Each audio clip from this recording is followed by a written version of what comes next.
જય ગોરખનાથ, જય ગોરખનાથ. મસંદરનાથ અને ગોરખનાથની અમરવાણી છે. મસંદરનાથ પૂછે છે ગોરખનાથને, હોમકાર ક્યાં હૈ? પછી પૂછે છે આપ કોણ હો?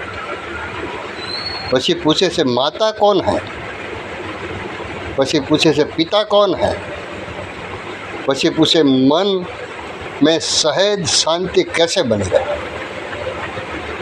મસંદરનાથ એનો જવાબ આપે છે કે શબ્દ ही कार है. ગોરખનાથે પૂછ્યું કે હોમકાર કોણ હૈ? તો મસંદરનાથ એવું બોલ્યા કે શબ્દ ही कार है. જે હોમ છે ને એ જ કાર છે. પછી કીધું આપ કોણ હૈ?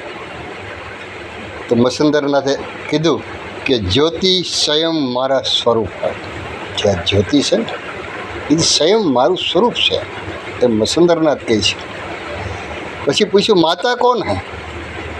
તો જવાબ આપ્યો શૂન્યમય પ્રકૃતિ સબકી માતા હૈ. જે શૂન્યમય પ્રકૃતિ છે એ સબકી માતા હૈ એ મસંદરનાથ કહે છે. પછી પિતા કોણ હૈ? તો કે और चेतन परम ब्रह्म निराकार सबका पिता. એટલે આ મસંદરનાથનો જવાબ છે. પછી મન મેં સદૈવ શાંતિ कैसे બની રહે? એટલે કે મનમાં સદાને માટે શાંતિ કેવી રીતે બને? ત્યારે મસંદરનાથ કહે છે અહમ विसर्जन होने से सहज समाधि में मन शांत होता है. આ મસંદરનાથ અને ગોરખનાથની અમરવાણી છે, ગુરુશેલાની વાતો છે. આમાં જે તમને યોગ્ય લાગે એ લેજો. બાકીની આગળ ગુરુશેલાની કાંઈ વાત હશે તો તમને જણાવીશ.